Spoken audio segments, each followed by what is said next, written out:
నమస్కారం. KNN news కి స్వాగతం. ప్రభుత్వ పాఠశాల విద్యార్థులకు నాణ్యమైన విద్య అందించేందుకు ఉపాధ్యాయులు చొరవ తీసుకోవాలని కామారెడ్డి ఎమ్మెల్యే వెంకటరమణారెడ్డి అన్నారు. మెను ప్రకారం ప్రతి విద్యార్థికి నాణ్యమైన భోజనం అందించాలన్నారు. నిబంధనలు ఉల్లంఘిస్తే కఠిన చర్యలు తప్పవని హెచ్చరించారు. కామారెడ్డి నియోజకవర్గంలోని చిన్న మల్లారెడ్డి గర్గుల్ గ్రామాలలో గల జిల్లా ప్రజా పరిషత్ పాఠశాలను ఎమ్మెల్యే వెంకటరమణారెడ్డి ఆకస్మిక తనిఖీ చేశారు. పాఠశాలలోని రికార్డులను పరిశీలించారు. కొన్ని ప్రశ్నలు సంధించి విద్యార్థుల విద్యా సామర్థ్యాలను పరీక్షించారు. హాస్టల్లో తయారు చేసిన వంటకాలను పరిశీలించారు. అనంతరం ఆయన మాట్లాడుతూ మెనూ ప్రకారం ప్రతి విద్యార్థికి నాణ్యమైన భోజనం అందించాలని, దీంట్లో రాజీ పడేందుకు వీలు లేదన్నారు. నిబంధనలు ఉల్లంఘిస్తే కఠిన చర్యలు తప్పవని హెచ్చరించారు. చాలా పాఠశాలలో విద్యార్థులకు పౌష్టికాహారం అందించడం లేదని ఫిర్యాదులు వస్తున్నాయన్నారు. ప్రభుత్వ నిబంధన ప్రకారం మెనూను పాటిస్తూ విద్యార్థులకు సక్రమంగా భోజనం అందించాలని సూచించారు. పాఠశాలలో విద్యా ప్రమాణాలు పాటించాలని, నాణ్యతతో కూడిన గుణాత్మక విద్యను అందించేందుకు ఉపాధ్యాయులు కృషి చేయాలని సూచించారు.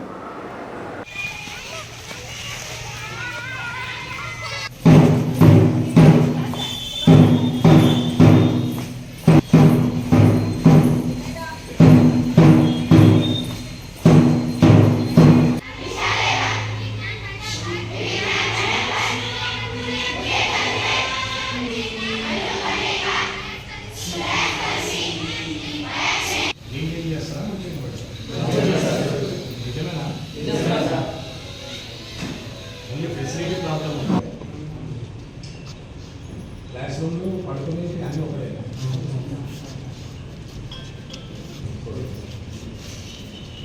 ఫ్యాన్లు ఉన్నాయా?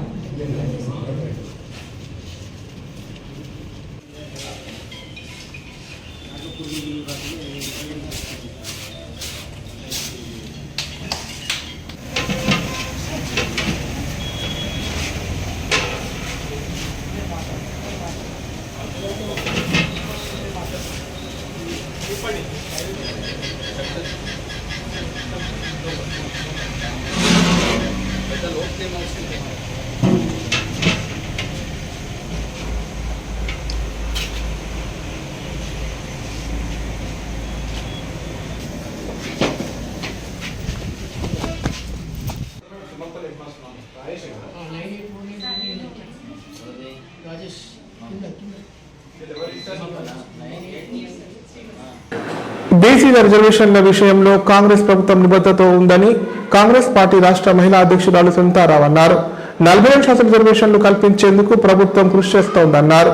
బీసీల సంక్షేమంపై బీఆర్ఎస్ బీజేపీలకు నిజమైన ప్రేమ ఉంటే గల్లీలో కాకుండా ఢిల్లీలో ధర్నాలు చేయాలని సవాల్ విసిరారు. 72 గంటల దీక్ష పేరుతో కవిత డ్రామాలాడుతోందని ఆరోపించారు.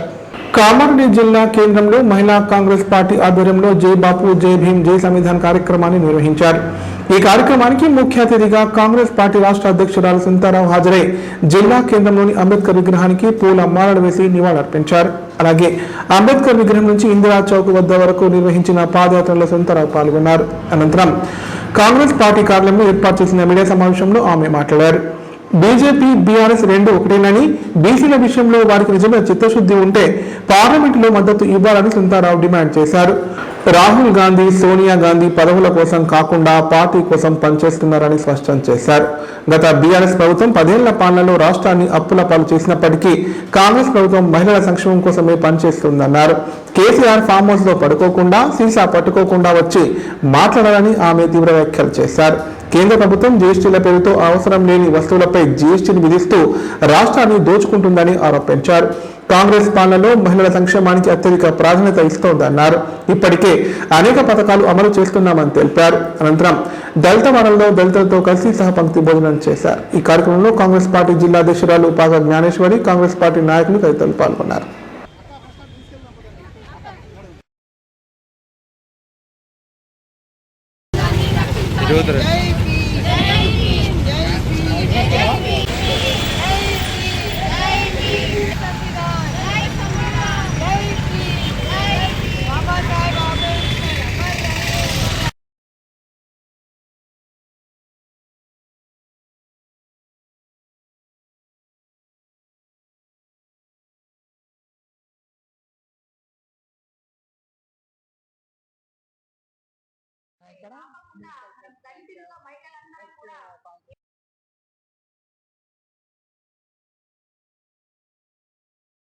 చెప్తే బాగుంటది. 100 కోట్లు లిక్కర్ స్కామ్ లో దోచుకొని దుబాయ్ లో విల్లాలు కొని ఈ రోజు ఏ వాచ్లు పెట్టుకుంటది, ఏ డైమండ్ సెట్ వేసుకుంటది అనేది ఆమె దానికి మాకు క్లారిటీ ఇస్తే బాగుంటది అనుకుంటా. ఎట్లా వచ్చినారు సంచులు తీసుకొని, ఏ విధంగా తెలంగాణ దోచేస్తున్నారు అనేది మీకు అందరికీ కనపడుతుంది. నేను చెప్పాల్సిన అవసరం లేదు. కాబట్టి వాళ్ళు మాట్లాడడం హాస్యాస్పదం అని నేను అనుకుంటాను. కవిత గారైతే మాట్లాడడం నిజంగా విడ్డూరం అనిపిస్తుంది. 72 గంటలు కాదు, ఆమె 1 గంట చేసినా కూడా బీసీలకు న్యాయం వాళ్ళు అయ్యా చేయలేరు, వాళ్ళు అనలేరు. మేము అక్కడ జంతర్ మంతర్ దగ్గర ధర్నా చేస్తే ఎందుకు రాలేదు? ఇదే కేటీఆర్ ఎందుకు రాలేదు? కవిత ఎందుకు రాలేదు? కేసీఆర్ ఎందుకు రాలేదు? మరి మీకు బీసీల మీద చిత్తశుద్ధి ఉంటే ఆడ మాట్లాడలే. రేపు పొద్దున జంతర్ మంతర్ కి నేను ఆహ్వానిస్తున్న మహిళా కాంగ్రెస్ అధ్యక్షురాలుగా రామ్మా ఆడ మాట్లాడు. ఆడ మాట్లాడకుండా గల్లీలో ధర్నా చేసి ఢిల్లీలో అందరు కుమ్మక్క కూర్చొని మాట్లాడి కులగణన గురించి మాట్లాడడం దూరం. ఇప్పటివరకు ఆయన కులగణన చేయలేదు, బీసీలకు ఎప్పుడు పెద్దపీట వేయలేదు. కాబట్టి కవితకు కానీ కేసీఆర్ కి కానీ కేటీఆర్ కి కానీ ఒక మహిళా కాంగ్రెస్ అధ్యక్షురాలుగా జంతర్ మంతర్ దగ్గరకు వచ్చి మీ చిత్తశుద్ధి ప్రూవ్ చేసుకోండి. అందరు నాయకులు వచ్చినప్పుడు, అందరు ఎంపీలు వచ్చినప్పుడు ఆమె కూడా ఇచ్చారు. వేరే పార్టీ నుంచి వచ్చిందని అన్నా కూడా బీసీ బిడ్డకి పెద్దపీట వేస్తారా లేదా అంటే బీఆర్ఎస్ బీజేపీ నుంచి వచ్చిన వాళ్ళకి కూడా పెద్దపీట వేస్తున్నారు. కానీ అగ్రకుల నాయకులకే వాళ్ళు పెద్దపీట వేస్తారు. ఈ రోజు మైనారిటీలకు చెక్కు పెట్టే విధంగా మరి రేపు మైనారిటీలు ఓటేస్తారా? ఈ రోజు మైనారిటీలకు అన్యాయం చేస్తారు. ఎప్పుడు కూడా ఎక్కడ కూడా చూడండి అక్కడ క్రైమ్ రేట్ కూడా వాళ్ళదే ఎక్కువ ఉంది.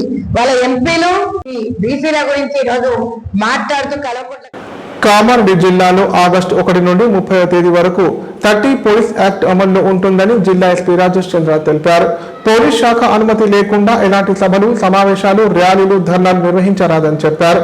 నిబంధనలు అతిక్రమిస్తే కేసులు నమోదు చేస్తామని హెచ్చరించారు. ప్రతి ఒక్కరి విషయాన్ని దృష్టిలో ఉంచుకొని పోలీస్ శాఖకు సహకరించాలని కోరారు. కామారెడ్డి జిల్లాలో 30 పోలీస్ యాక్ట్ అమల్లో ఉంటుందని జిల్లా ఎస్పీ రాజేష్ చంద్ర ఓ ప్రకటనలో తెలిపారు. శాంతి భద్రతను దృష్టిలో ఉంచుకుని ఆగస్టు 1 నుంచి 30 వరకు జిల్లా వ్యాప్తంగా ఈ యాక్ట్ అమల్లో ఉంటుందన్నారు. ఈ యాక్ట్ ప్రకారం పోలీస్ అధికారుల అనుమతి లేకుండా ప్రజలు ధర్నాలు, రాస్తారోకలు, నిరసనలు, ర్యాలీలు, సభలు, సమావేశాలు నిర్వహించరాదని తెలిపారు. అలాగే ప్రజాధనాన్ని నష్టం కలిగించే చట్ట వ్యతిరేక కార్యక్రమాలు చేపట్టవద్దని హెచ్చరించారు. జిల్లా ప్రజలు, ప్రజాప్రతినిధులు, వివిధ సంఘాల నాయకులు ఈ విషయంలో పోలీసులకు సహకరించాలని కోరారు.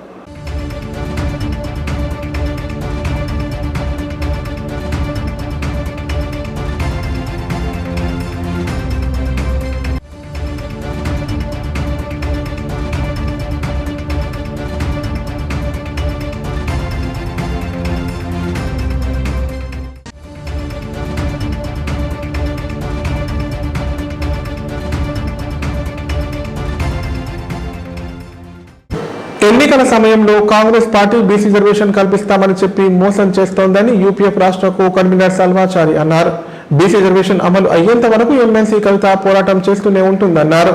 కవిత వెంట జాగృతి సైనికులు అండగా ఉంటూ ప్రతి ఉద్యమంలో పాలు పంచుకుంటారన్నారు. బీసీ రిజర్వేషన్ అమలు అయ్యేంత వరకు పోరాడుతూనే ఉంటామని స్పష్టం చేశారు. బీసీ రిజర్వేషన్ల కోసం ఇందిరా పార్క్ వద్ద ఎమ్మెల్సీ కవిత చేపట్టనున్న 72 గంటల నిరాహార దీక్ష వాల్ పోస్టర్లను కామారెడ్డి జిల్లా కేంద్రంలోని ఆర్ఎన్ అతిథి గృహంలో జాగృతి నాయుడు ఆవిష్కరించారు. సందర్భంగా నిర్వహించిన మీడియా సమావేశంలో యూపీఎఫ్ రాష్ట్ర కో కన్వీనర్ సల్వాచారి మాట్లాడారు. గవర్నర్, రాష్ట్రపతి వద్ద ఉన్న పెండింగ్ బిల్లుపై తమిళనాడు ప్రభుత్వం సుప్రీంకోర్టుకు వెళ్తే సానుకూల తీర్పు వచ్చిందన్నారు. కనీసం అఖిల పక్షం ఢిల్లీకి రావాలని రాష్ట్రంలోని ఎమ్మెల్యేలకు అన్ని రాజకీయ పార్టీలకు కాంగ్రెస్ ప్రభుత్వం లేఖలు రాయాలని చెప్పారు. మంత్రి పొన్నం ప్రభాకర్ బాధ్యత లేకుండా మాట్లాడుతున్నారన్నారు. తెలంగాణ ప్రభుత్వం బీహార్ అసెంబ్లీ ఎన్నికల కోసం డ్రామా చేస్తుందన్నారు. నిజంగానే బీసీలపై చిత్తశుద్ధి ఉంటే కాంగ్రెస్ పార్టీ ఈ అంశంపై హైకోర్టులో కేసు వేయాలన్నారు. బీసీ సీఎం అని బీజేపీ చెబుతోంది.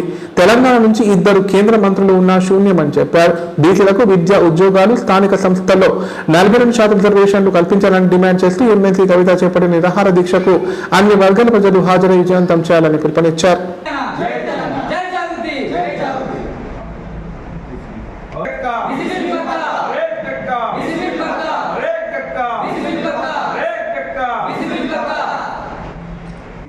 ఈ తెలంగాణలో ఒక సంచలనం. ఈ కామారెడ్డి సాక్షిగా ఆనాటి కాంగ్రెస్ పార్టీ ఎన్నికల మేనిఫెస్టోలో బీసీలకు న్యాయం చేస్తాం, ఏ రాజకీయ పార్టీలైనా న్యాయం చేయలేదు, బీసీల పక్షాన మేము కాంగ్రెస్ ప్రభుత్వం మేనిఫెస్టోలో ప్రకటించినట్టుగా 42% రిజర్వేషన్లు ప్రకటిస్తూ బీసీల ఓట్లు దండుకొని ఇలా ఈ కాంగ్రెస్ ప్రభుత్వం బీసీలను మోసం చేస్తూ వస్తుంది. ఇవాళ రాష్ట్రంలో బీసీల పక్షాన కులగణన జరుపుతూ మన దగ్గర ఎక్కడ కూడా గ్రామాన కూడా కులగణన జరిపినటువంటి దాంట్లో మన దగ్గర కూడా ఎక్కడ కూడా గ్రామం యొక్క, మండలం యొక్క, తాలూకా యొక్క, జిల్లా స్థాయిలో కూడా వివరాలు ఎక్కడ తెలియజేయలేదు. ఈ వివరాలు తెలియకపోగా మొన్న డెడికేషన్ కమిషన్ ద్వారా తాత్సార్యం చేసి బీసీలు కొట్లాడితే తప్ప ఎక్కడ కూడా న్యాయం జరగలేదు. డెడికేషన్ కమిషన్ తాత్సార్యం జరిగి గణనలో కూడా మిస్టేక్ జరిగినా కూడా తాత్సార్యం జరిగినాక కూడా కమిషన్ వేసిన తర్వాత కోర్టు మొట్టికాయలు పెడితే తప్ప కమిషన్ వేయలేదు. ఆ కమిషన్ కూడా తాత్సార్యం. అదేవిధంగా ఈనాడు బీసీలను మోసం చేస్తూ నిరంతరం కాలయాపన చేస్తున్నట్టే తప్ప బీసీల పక్షాన లేడు. మొన్న మంత్రి గారు పొన్న ప్రభాకర్ గారు మాట్లాడతారు, మా బీసీ పర్సెంట్ 42% అంటే అందులో రిజర్వేషన్ ముస్లింల వాటా ఉందా లేదా తెలియదు, ముస్లింల వాటా ఇస్తారా లేదా తెలియదు. మరి బీజేపీ వాళ్ళు చెప్పిర్రా మీకు ఇవ్వద్దని, ఇయ్యమని చెప్పిర్రా, మరి మీరిద్దరు పదుకొని మాట్లాడుతుర్రా? అసలు మా వాటెంతో మేమెంతో మాకంత తెలియజేయండి. మా అసలు విషయమే తెలియజేస్తలేరు. మీరు తెలియజేయకుండా ఈనాడు తాత్సార్యం చేస్తూ ఢిల్లీకి పోదాం అందరం రాండి అంటారు. రాష్ట్ర ప్రభుత్వం ద్వారా ఢిల్లీకి తీసుకుపోతారా? ప్రత్యేకంగా మీరు ఢిల్లీ తీసుకుపోతారా? ప్రభుత్వం ద్వారా ఢిల్లీ తీసుకుపోతారా? అఖిలపక్షాన్ని ఏర్పాటు చేసి ఢిల్లీ తీసుకుపోతారా? ఓట్లు నీకేసి గెలిపించడం ఇవాళ రాష్ట్ర ప్రభుత్వాన్ని చేతులు పెట్టినాం. ఇవాళ బీసీలో మోసపోయినాం. ఎంత ఘనంగా మోసపోవాలి? రేపు సర్పంచ్ ఎన్నికలకు, ఎంపీటీసీ, జెడ్పీటీ ఎన్నికలకు మీరు మా 42%లో మా బీసీలకు ముస్లిం కాకుండా మా 42% మాకు ఉందా లేదా తెలియజేయాలి. తెలియజేసి వెంటనే మీరు ఎలక్షన్ పెట్టాలి. లేకుండా మా ఎలక్షన్లకు మీరు పోగలిగితే మేము ఎక్కడికక్కడ మిమ్మల్ని గౌరవం చేస్తాం, ఎక్కడికక్కడ అడ్డుకుంటాం. ఈనాడు ఇదే విధంగా తమిళనాడు రాష్ట్రంలో కూడా 9 సంవత్సరాలు సర్పంచులకు దాంట్లో ఎన్నికలు జరగకుంటే వాళ్ళు ప్రత్యేకంగా నాడు ఉన్నటువంటి ముఖ్యమంత్రి గారు సుప్రీంకోర్టులో కేసేసి అక్కడ ఉన్నటువంటి ఇక్కడ నుంచి పోయినటువంటి బిల్లును వాళ్ళు రిటర్న్ తీసుకొచ్చి ఎలక్షన్ జరిపించారు. మీరు మీద ఆ విధంగా చేస్తారా లేక తాత్సారం చేస్తారా? ఎన్ని రోజులు ఇట్లా కాలయాపన చేస్తారు? కోర్టు ఏమో అతి ఇప్పుడు ప్రకటనలు. విద్యారంగ దిగ్గజం, సమన్నత విజయాల ప్రపంచం నారాయణ స్కూల్స్. ఇప్పుడు మన కామారెడ్డి విద్యార్థుల్ని గ్లోబల్ లీడర్స్ గా మార్చేందుకు వచ్చేసింది Narayana. Smart learning, creative thinking, career programmes తో స్కిల్ బేస్డ్ స్టూడెంట్స్ గా మార్చడమే లక్ష్యంగా ఈ కిడ్స్, ఈ ఛాంప్స్, ఈ టెక్నో, మెడిస్పార్క్ వంటి ప్రతిష్టాత్మక ప్రోగ్రామ్స్ తో ఇప్పుడు మన కామారెడ్డిని విజేతల ప్రపంచంగా మార్చనుంది. అడ్మిషన్లకై సంప్రదించండి Narayana high school, station road, Kamareddy. Phone 7337587586 లేదా 7337587608. Life hospital Kamareddy. కామారెడ్డిలో 50 పడకల ISO సర్టిఫైడ్ గల ఏకైక hospital life hospital Kamareddy. Aarogyasri, EHS మరియు అన్ని రకాల నగదు రహిత హెల్త్ ఇన్సూరెన్సులు గల ఏకైక హాస్పిటల్ లైఫ్ హాస్పిటల్.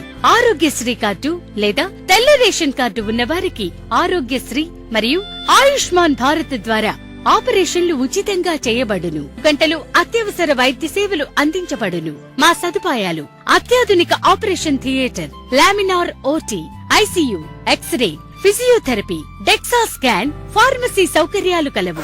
రాష్ట్ర ప్రభుత్వ ఉద్యోగులకు ఫీజు రీయింబర్స్మెంట్ సౌకర్యం కలదు. సంప్రదించండి లైఫ్ హాస్పిటల్.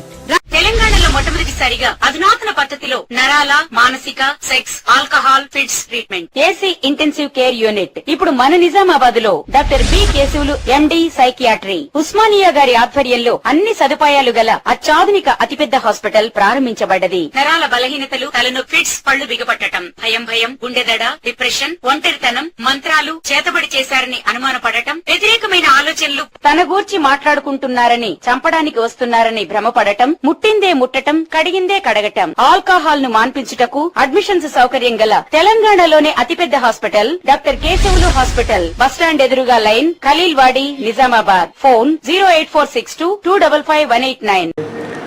వివాహేతర సంబంధానికి అడ్డుగా ఉన్నాడని ప్రియుడితో కలిసి భర్తను హత్య చేయడానికి కుట్ర పన్నిన భార్యతో పాటు 4 నిందితులను అరెస్ట్ చేసినట్లు ఎల్లారెడ్డి డీఎస్పీ శ్రీనివాసరావు తెలిపారు. వారి వద్ద నుంచి 3 సెల్ ఫోన్లు, 2 ద్విచక్ర వాహనాలు, హత్య కోసం ఉపయోగించిన సుత్తిని స్వాధీనం చేసుకున్నామన్నారు. ఈ మేరకు నిందితులను రిమాండ్కు తరలించడం జరిగిందని వెల్లడించారు. ఎల్లారెడ్డి డీఎస్పీ శ్రీనివాసరావు మీడియా సమావేశం నిర్వహించారు. సందర్భంగా డీఎస్పీ మాట్లాడుతూ నాగిరెడ్డిపేట మండలం చిన్న ఆత్మకూరు గ్రామానికి చెందిన పల్లె సంపూర్ణ, పల్లె రవి భార్యాభర్తలన్నారు. సంపూర్ణకు గ్రామానికి చెందిన జాన్సన్తో వివాహేతర సంబంధం ఉందన్నారు. తమ బంధానికి భర్త అడ్డుగా ఉన్నాడని, అతడిని హత్య చేసి అడ్డు తొలగించాలని ప్రియుడు జాన్సన్ కు సంపూర్ణ సూచించిందన్నారు. ఇందుకు సుపారీగా ₹1,00,000 చెల్లిస్తారని చెప్పిందన్నారు. దీంతో జాన్సన్ పల్లె రవి హత్యకు ప్రణాళిక రూపొందించుకున్నాడని చెప్పారు. ఇందుకోసం చిన్నాత్మకు గ్రామానికి చెందిన నవీన్, తాండూరుకు చెందిన చాకలి రాజు, మరో మనర్బాబుతో కలిసి కుట్ర పన్నారన్నారు. ఈ నెల 25వ తేదీ శుక్రవారం పల్లె రవికి డబ్బులు అప్పుగా ఇస్తామని పెద్దరెడ్డి గ్రామ శివారులో ఉన్న డంపింగ్ యార్డ్ వద్దకు రావాలని జాన్సన్ సూచించాడన్నారు. అక్కడికి వచ్చిన పల్లె రవితో మద్యం తాగించారని, మత్తులో ఉన్న సమయంలో రవి పరిస్థితితో దాడి చేయడానికి నిందితులు ప్రయత్నం చేశారన్నారు. వారి నుంచి రవి తప్పించుకొని దగ్గరలో ఉన్న ఫామ్ హౌస్ వైపు పరిగెత్తాడని చెప్పారు.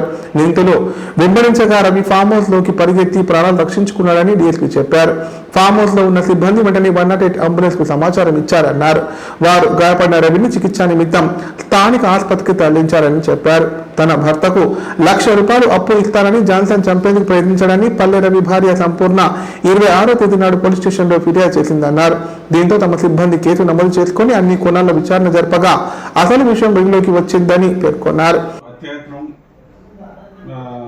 భారీగా నిందితుల మీద అరెస్ట్ చేయడం జరిగింది.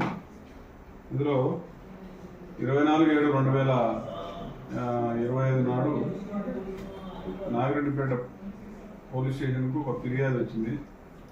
ఆ ఫిర్యాదు సంపూర్ణ చిన్నాత్మకూరు గ్రామానికి చెందిన అలా తన భర్తని గుర్తు తెలియని వ్యక్తులు, అందులో జాన్సన్, నవీన్, ఆయన దోస్తులు ఇద్దరు కలిసి నా భర్తని తీసుకెళ్ళి కుట్టినారు, చేసినారని కంప్లైంట్ ఇచ్చింది. దాని తదుపరి దర్యాప్తులో వచ్చిన విషయాలు ఏంటంటే, వెలుగులోకి వచ్చిన విషయాలు, ఎవరైతే ఫిర్యాదుదారు ఉందో సంపూర్ణ తన భర్తని హత్య చేయడానికి పథకం వేసింది. ఆమెకు అక్రమ సంబంధం ఉన్న జాన్సన్ అనే ఆయనతోటి నా భర్తను చంపేయండి, మన అక్రమ సంబంధానికి అడ్డం వస్తుందని చెప్పి నేను సుపారీ ₹1,00,000 ఇస్తాను, మీ దోస్తులతో చంపేయండి అని చెప్పి సుపారీ తీసుకున్నాడు. తర్వాత ఆయన ఫోటోను కూడా ఇచ్చి దాని కింద కూడా 23వ తారీఖు నాడు చంపేయండి అన్నట్టుగా రాసేయడం కూడా జరిగింది. దాంట్లో భాగంగా అతను ఆమె అక్యూడ్ ఎవరైతే జాన్సన్ ఉన్నాడో వాళ్ళ ఫ్రెండ్ రాజు, ఇంకొక వాళ్ళ ఫ్రెండ్స్ ఇద్దరు, తర్వాత వీళ్ళందరూ కూడా 23 నైట్ నాడు 8 గంటలకు ఫోన్ చేసి అతనికి ఎవరైతే రవి అనే ఇంజూర్డ్ పర్సన్ ఉందో, అంటే ఫిర్యాదు భర్తను, అతన్ని మందు తాగదాం రమ్మని, తర్వాత నీకు పైసలు కూడా ఇస్తానని పైసలు ఇస్తానని చెప్తే అతను కూడా నమ్మి వస్తాడు. ఇతను వీళ్ళ మన జాన్సన్ ప్లస్ వాళ్ళ ఫ్రెండ్స్ ఇద్దరు నలుగురు కలిసి 3 బైకుల మీద వెళ్తారు. ఇక్కడ పెద్దారెడ్డి డంపయార్డ్ దగ్గరికి తీసుకెళ్తారు. అక్కడ మందు తాగుతారు. మందు తాగిన తర్వాత వాళ్ళతో పాటుగా ముందే వాళ్ళు వేసుకున్న పథకం ప్రకారం, జాన్సన్ పథకం ప్రకారం సుత్తె తీసుకొని వస్తారు. వాళ్ళకి ఇస్తాడు ఆ సుత్తెను. అతను సడన్ గా తాగిన తర్వాత ఈ మాటల్లో పెట్టి వెనక నుంచి వచ్చి రాజు అనే అతను ఫస్ట్ హెడ్ మీద సుత్తితో తల మీద కొట్టడం వల్ల ఇంజూరీ అయితే అతను తప్పించుకోవడానికి ప్రయత్నిస్తే వెంబడించినారు. మిగతా వాళ్ళు చేతులతో కొట్టినారు. వెంబడిస్తున్న సందర్భంలో మళ్ళీ ఈ జాన్సన్ సుత్తె తీసుకొని మళ్ళీ అతని తలపైన కొట్టడం జరుగుతుంది.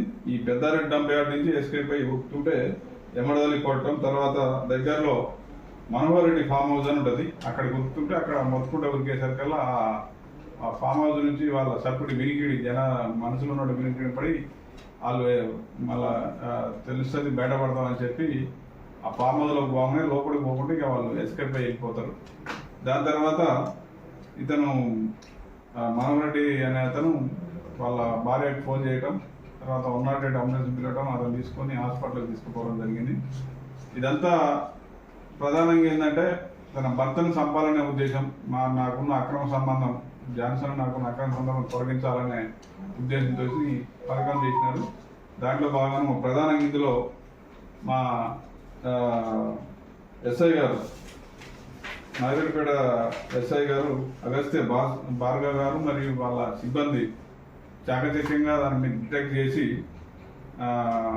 వీళ్ళని ఈరోజు అరెస్ట్ చేయడం జరుగుతుంది. వాళ్ళందరికీ కూడా ఎస్పీ గారు అభినందనలు జరపమని చెప్పినారు. అందులో భాగంగా వాళ్ళందరినీ కూడా ఈరోజు రిమాండ్ చేసి. ఇప్పుడు సంక్షిప్త వార్తలు. కామారెడ్డి పట్టణంలోని 1000 సంవత్సరాల పురాతన కోడూరు ఆంజనేయ స్వామి ఆలయ నిర్మాణ పనులు చివరి దశకు వచ్చాయి. ఆంజనేయ స్వామి బాల్యం నుండి విజయోత్సవం వరకు సంబంధించిన చిత్ర రూపాలతో మరో 2 నెలల్లో ఆలయ నిర్మాణం పూర్తి కాబోతోంది. ఈ నూతన ఆలయంలో హనుమంతుడు కొలువు తీరబోతున్నాడు. కాగా భక్తులందరూ దేవాలయ జీర్ణోద్ధరణ జీవితం అందించి ప్రతి ఒక్కరూ భాగస్వామ్యం కావాలని ఆలయ అర్చకులు కోరారు.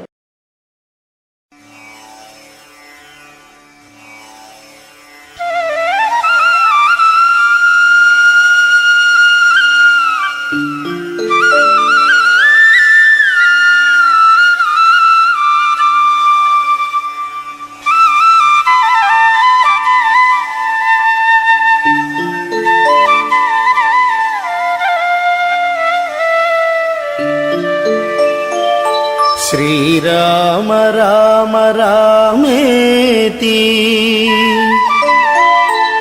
రమే రామే మనోరమే